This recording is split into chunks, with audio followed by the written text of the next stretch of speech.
আসসালামু আলাইকুম। কেমন আছেন সবাই? আশা করছি আপনারা সকলে অনেক ভালো আছেন। আজকে এমন একটি রেসিপি শেয়ার করব যা স্বাস্থ্যের জন্য খুবই উপকারী। তেতো স্বাদের ছোট্ট এই করলা সবজি, কিন্তু এর গুণের শেষ নেই। শরীরে রোগ প্রতিরোধ ক্ষমতা বাড়াতে সাহায্য করে, রক্তে শর্করার মাত্রা নিয়ন্ত্রণে সহায়তা করে। গরম ভাতের সঙ্গে এক প্লেট মুচমুচে করলা ভাজি স্বাদ আর স্বাস্থ্যের দারুণ এক সমন্বয়। Let's get started and see how to make this tasty recipe step by step. বিসমিল্লাহির রহমানির রহিম। এখানে আমরা সবুজ সবুজ ছোট করলা নিয়েছি। করলাগুলো একদম কুচি কুচি করে কেটে নিতে হবে। করলা ভাজির জন্য অলওয়েজ ছোট করলা নেওয়ার চেষ্টা করবেন, এতে ভাজি অনেক ভালো হয়। তেতো করলা আমরা একদম চিকন চিকন করে কেটে নিয়েছি। এখন এর মধ্যে দিয়ে দিচ্ছি লবণ। লবণের পরিমাণ একটু বেশি দিতে হবে। লবণ দিয়ে দেওয়ার পর হাত দিয়ে ভালো করে মাখিয়ে নেব 10 থেকে 15 মিনিটের জন্য। এই দিকে আমরা নিয়েছি দুটি আলু। আলুগুলো চিকন চিকন করে কেটে নেব। ভাজির জন্য যত চিকন করে কাটা যায় ততই ভালো হয়।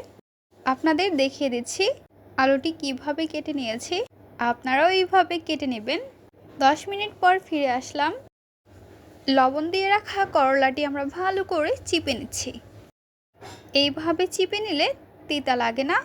অনেকেই করলা ভাজি করে, খেতে অনেকেই পছন্দ করে না, আবার তেতো লাগে। কোনো কোনো সময় তো দেখা যায় করলাগুলো একদম ভিজে ভিজে, যা মোটেও ভালো লাগে না। বাট আমার আম্মুর হাতের এই করলা ভাজি খেতে এত অসাধারণ, বাসার সকলেই পছন্দ করে। করলাগুলো চিপে নিয়ে আমরা ফ্রেশ পানির মধ্যে দিয়ে দিচ্ছি।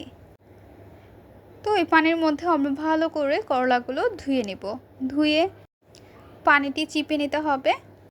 এর ভেতরে যেন পানি না থাকে, পানি থাকলে ভাজিগুলো ভিজে ভিজে হয়। এই যে দেখতে পাচ্ছেন করলার মধ্যে পানি নেই।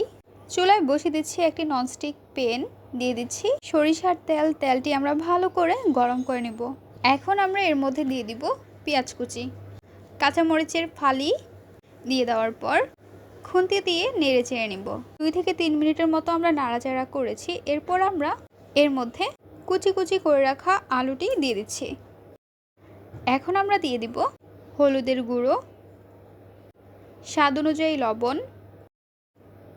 খুন্তির সাহায্যে আমরা উল্টিয়ে পাল্টিয়ে নাড়াচাড়া করে নিব।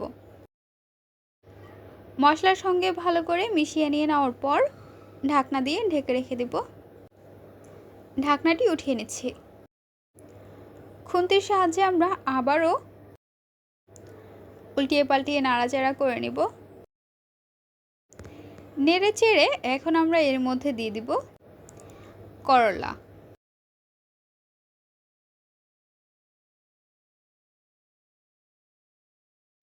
করলা দেওয়া হয়ে গিয়েছে। খুন্তি দিয়ে আমরা আলুর সঙ্গে মিশিয়ে নিচ্ছি। আবারও আমরা ঢাকনা দিয়ে ঢেকে রেখে দেব। ঢাকনাটি উঠিয়ে নিচ্ছি। খুন্তির সাহায্যে নেড়ে চেড়ে নেব। করলা ভাজি মিডিয়াম ফ্লেমে রেখে আমরা ভেজে নিচ্ছি। ঢাকনাটি উঠিয়ে নিচ্ছি। নেড়ে চেড়ে নিতে হবে। করলা ভাজি একটু পরপরই নাড়াচাড়া করে নিতে হবে যেন নিচে না লেগে যায়। আমাদের ভাজি রেডি। এখন আমরা নামিয়ে পরিবেশন করে নেব। তেতো স্বাদের আড়ালে লুকিয়ে আছে সুস্থ জীবনের রহস্য। এক প্লেট করলা ভাজি আর শরীর থাকবে আরও সতেজ। এইভাবে করলা ভাজি করলে খেতে সকলে অনেক বেশি পছন্দ করবে। আমাদের এই আজকের রেসিপি আপনাদের কাছে কেমন লেগেছে তা অবশ্যই জানিয়ে দেবেন আপনাদের মূল্যবান মতামতটি। ভিডিওটি ভালো লাগলে অবশ্যই একটি লাইক করে দেবেন এবং সাবস্ক্রাইব করে আমাদের পাশে থাকবেন। আজকের পর্বে এখানেই বিদায় নিচ্ছি গাইস। আসসালামু আলাইকুম।